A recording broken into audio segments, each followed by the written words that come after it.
السلام علیکم ورحمۃ اللہ تعالی وبرکاتہ۔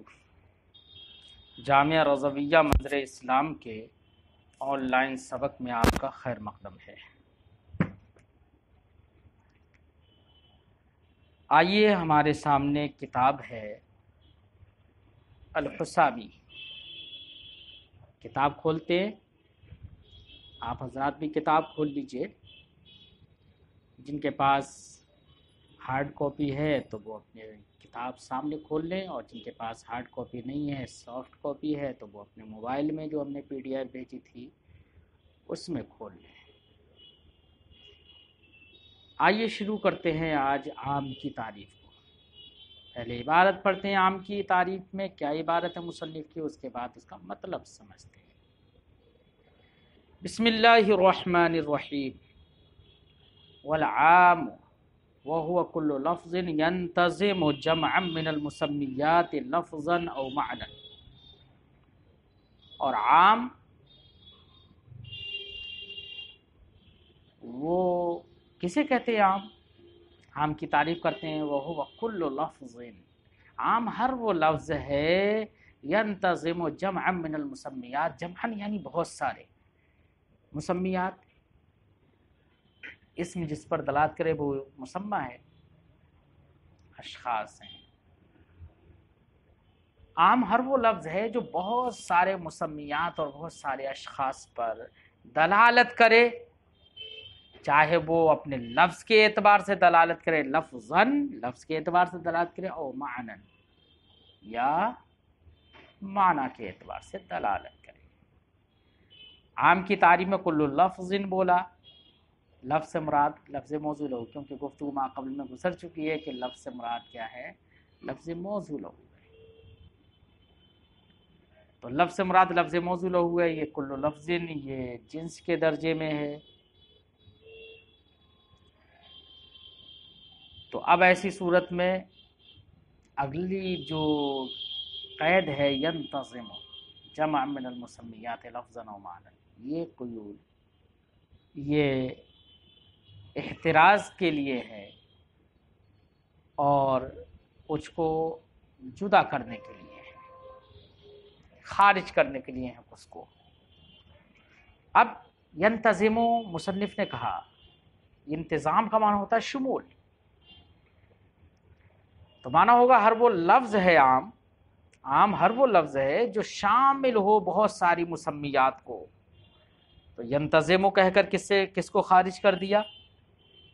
تو یاد رہے ینتظم کل لفظ جیسی کہا تھا تو اس میں خاص بھی داخل تھا، اس میں مشترک بھی داخل تھا، لیکن جب ینتظم کہا تو اس سے مشترک بھی خارج ہو گیا اور خاص بھی خارج ہو گیا۔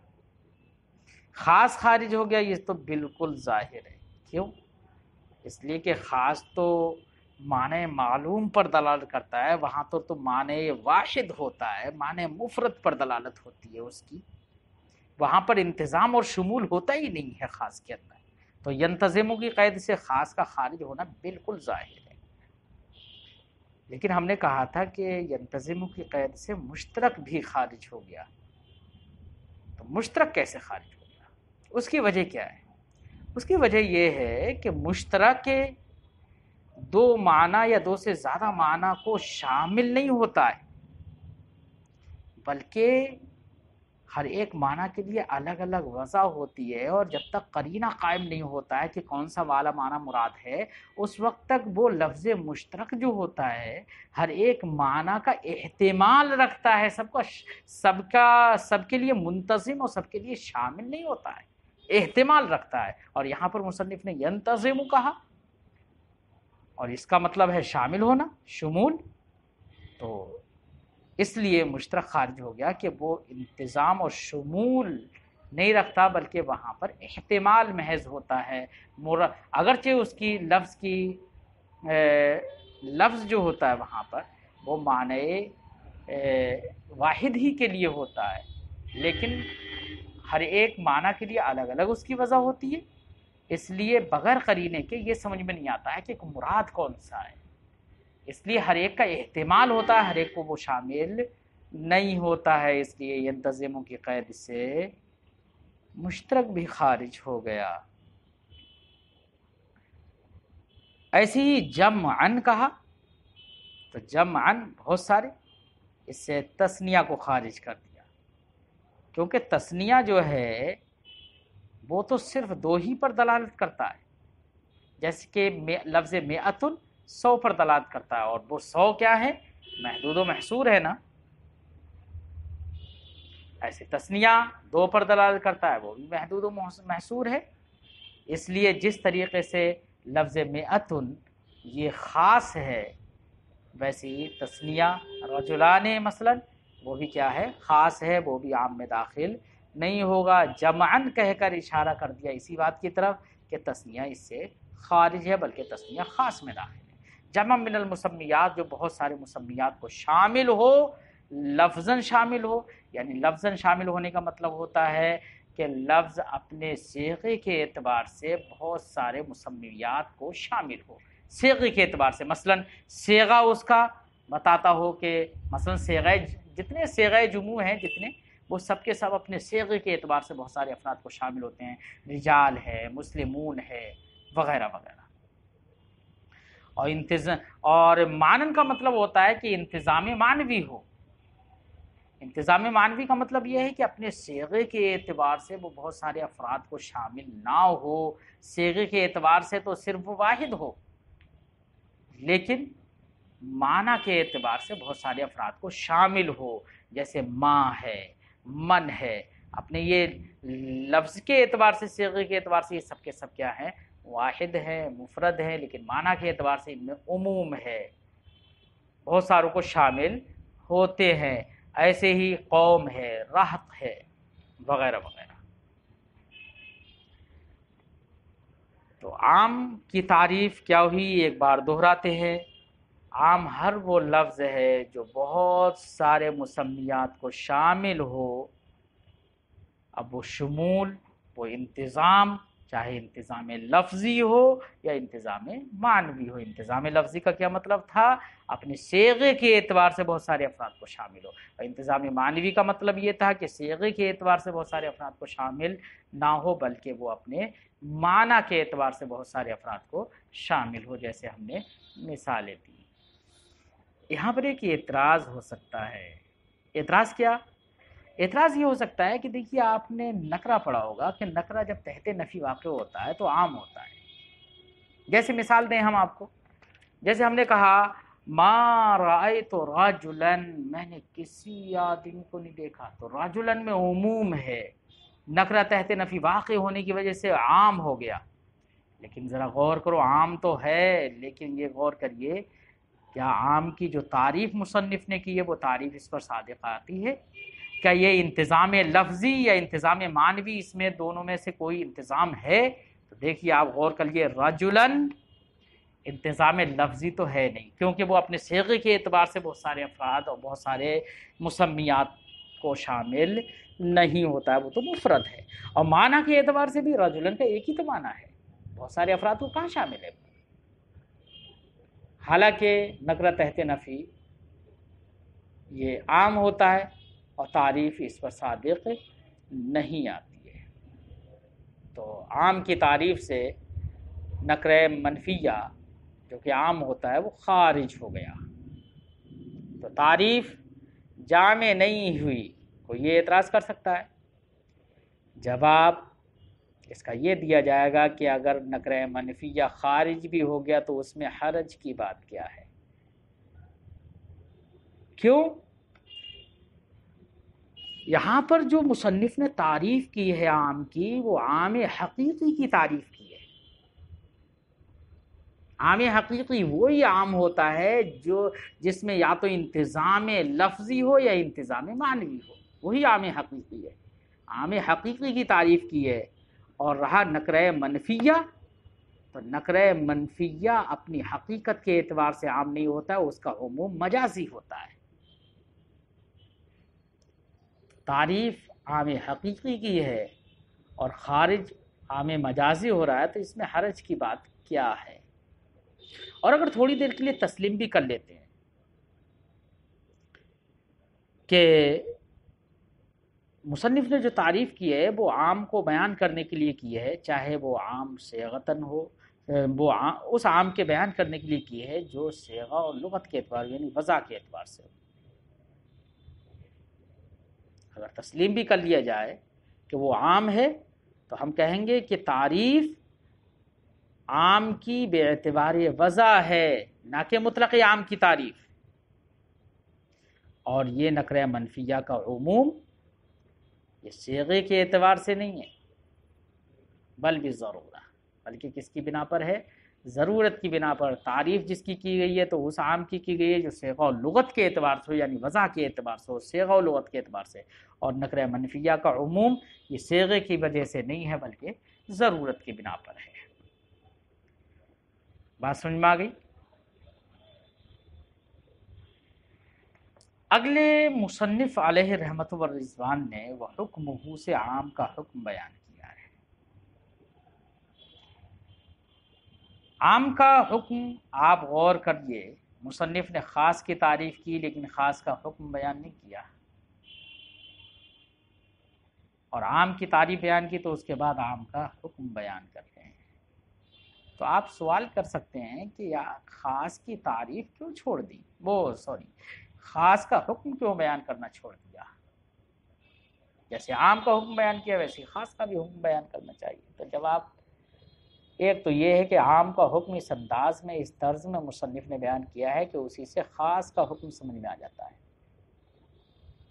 تو آپ کہیں گے کہ پھر خاص کا حکم بیان کر دیتے اس طرز پر کہ عام کا حکم سمجھ میں آ جاتا، تو نہیں، تو اس میں مشکل ہوتی، کیونکہ خاص کے حکم میں کسی کا اختلاف نہیں ہے۔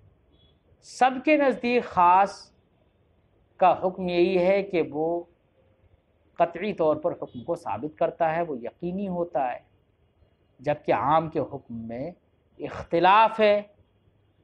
متاخرین علماء بالخصوص احناف، امام کرخی، ابو بکر جساس، قاضی امام ابی زید، تمام ائمہ کا یہی قول ہے کہ عام کا حکم یہی ہے کہ وہ قطعی اور یقینی طور پر حکم کو ثابت کرتا ہے ان سارے افراد میں جن کو وہ شامل ہوتا ہے۔ تو یہ عام کا یہ حکم متاخرین کا جو قول ہے، احناف کا جو قول ہے، یہ تو بالکل ویسا ہی حکم ہے عام کا جو خاص کا ہے۔ اس لیے مصنف نے خاص کو الگ سے بیان نہیں کیا، خاص کے حکم کو، بلکہ سیدھے فرما دیا اس کا حکم یہ ہے انہ یوجب الحکم فیما تناولہ قطعا و یقینا کالخاص فیما تناولہ، کہ عام کا حکم یہ ہے کہ وہ حکم کو یقینی طور پر واجب کر دیتا ہے ان تمام افراد میں جن کو وہ شامل ہوتا ہے، قطعی طور پر حکم کو واجب کرتا ہے خاص کی طرح۔ سے معلوم ہو گیا کہ خاص کا بھی حکم یہی ہے، فیما تناول۔ کل خاص اس لیے کہہ دیا کیونکہ خاص میں کسی کا اختلاف نہیں تھا، تو جس طریقے سے سب کے نزدیک خاص کا حکم قطعی اور یقینی ہوتا ہے، حکم کو واجب کرتا ہے یقینی طور پر، ایسے ہی عام ہمارے نزدیک قطعی اور یقینی اس کا حکم ہے، وہ اپنے سارے افراد میں حکم کو واجب کرے گا یقینی طور پر۔ اس لیے مصنف نے خاص کا حکم بیان نہ کیا، عام کا حکم بیان کر دیا۔ اس میں اختلاف کیا ہے؟ اصل میں کئی اختلاف ہیں۔ مصنف علیہ رحمت و رضوان نے کچھ اپنے الفاظ جو حکم بیان کیے ہیں، اس حکم کے بیان کرنے میں ایسے الفاظ استعمال کیے ہیں جن الفاظ سے دوسرے لوگوں کی تردید ہو جاتی ہے۔ مثال کے طور پر مصنف کا کہنا ہے یوجب الحکم، حکم کو واجب کرتا ہے۔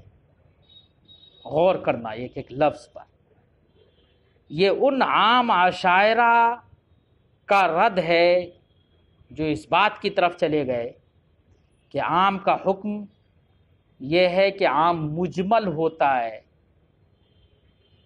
کیا کہا عام عشائرہ نے؟ کہ عام مجمل ہوتا ہے، اور جب مجمل ہو گیا تو مجمل کے جب تک کہ عموم اور خصوص پر کوئی دلیل قائم نہ ہو جائے اس وقت تک توقف واجب ہے۔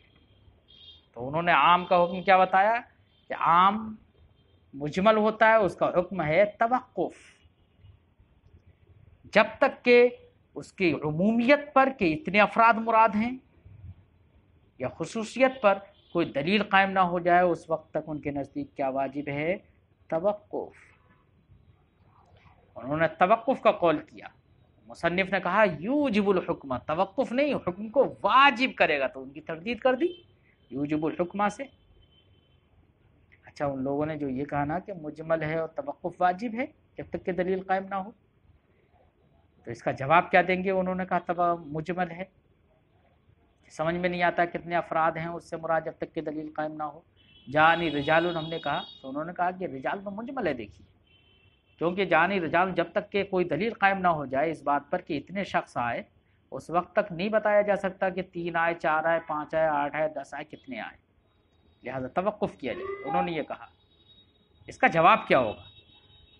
جواب یہ ہوگا کہ عام کل پر محمول ہوگا، کیونکہ عام کی وضع بہت سارے افراد کے لیے ہے تو وہ اپنی وضع کے اعتبار سے کل پر محمول ہوگا۔ اگر ہم اس کو کل پر محمول نہ کریں تو ایسی صورت میں ترجیح بلا مرجح لازم آئے گا۔ جب کل پر محمول ہوگا، کیا اجمال؟ کچھ اجمال نہیں ہے۔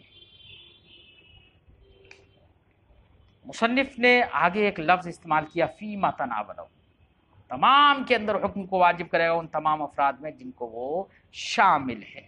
تناولہ کہا، یہ بھی رد ہے ان لوگوں کا جیسے کہ سلجی ہے، جبئی ہے، انہوں نے یہ بات کہی کہ عام سے کتنے افراد مراد ہیں جب وہ متعین نہیں ہے تو ادنا متعین ہو جائے گا، اور ادنا یہ ہے کہ صیغہ جموع میں کم سے کم 3 اور غیر صیغہ غیر جموع میں 1، ان کے نزدیک ادنا متعین ہوگا۔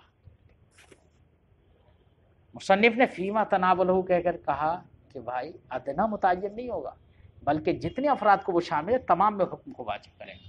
ان لوگوں کی تردید کے لیے فیما تناولہ کا لفظ استعمال کیا۔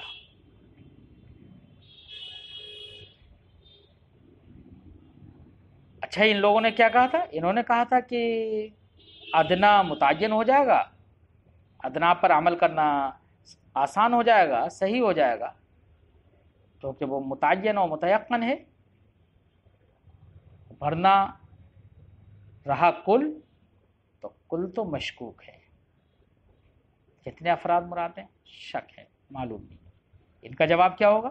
ان کا جواب یہ ہوگا کہ یہ بات یار وہ عام ہے، ذرا غور کریے، واضح لغت نے اس کو عام جب وضع کیا ہے تو اب ایسی صورت میں اس سے ادنا متعین کر لیں، تو ایسی صورت میں یہ گویا کہ یہ بات ہوئی کہ یہاں پر لغت کا اس بات ترجیح سے ہو گیا، اور ترجیح محض اپنی رائے سے لغت کا اس بات کرنا یہ مرجوح ہے، اور اگر مان بھی لیا جائے تب بھی احتیاط اسی میں ہے کہ وہ کل پر محمول ہو، اس سے کل مراد ہو، احتیاط اسی میں ہے۔ مصنف نے آگے قطعاً و یقیناً لفظ بولا، یہ بھی کچھ ان جمہور فقہا جیسے شوافع ہیں اور بہت سارے علماء متکلمین ہیں، ان کا رد ہے۔ انہوں نے یہ کہا کہ اس کا موجب قطعی نہیں ہے بلکہ ظنی ہے۔ عام کا موجب اور مقتضی اور اس کا حکم کیا بتاتے ہیں وہ؟ کہ وہ قطعی نہیں ہے بلکہ وہ ظنی ہے، تو قطعاً و یقیناً کہہ کر ان کی تردید فرمائی۔ تھوڑا ترجمہ لگاتے ہیں، فرماتے ہیں وہ حکمہ، اور عام کا حکم، حکم سے مراد الاثر المرتب، یعنی جب عام کا عام ہونا جب ثابت ہو گیا تو اب اس کا اثر کیا ہوگا؟ تو اس کا اثر یہ ہوگا کہ وہ حکم کو واجب کرے گا ان تمام میں جن کو وہ شامل ہے قطعی اور یقینی طور پر، خاص کی طرح فیما تناولہ، جس کو ان تمام میں جن کو وہ شامل ہے۔ وہو المذہب عندنا، یہی یہ جو حکم بیان کیا یہی ہمارا مذہب ہے۔ عندنا سے مراد یعنی عند عامت مشائخنا العراقیین، ہمارے عام مشائخ عراقیین کا یہی مذہب ہے، جیسے کہ امام ابو الحسن کرخی، ابو بکر جساس، قاضی امام ابو زید اور عام متاخرین علماء، یہی مذہب ہے۔ یہاں تک ہم اپنی آج کی گفتگو ختم کرتے ہیں۔ اختلاف امام شافعی کا صاحب کتاب آگے ذکر کر رہے ہیں۔ امام شافعی کے اختلاف کو انشاءاللہ اگلے درس میں آپ سماعت کریں گے۔ آپ حضرات، مجھے امید ہے بات کو دھیان سے سن کر اسے یاد کریں گے۔ السلام علیکم ورحمۃ اللہ تعالی وبرکاتہ۔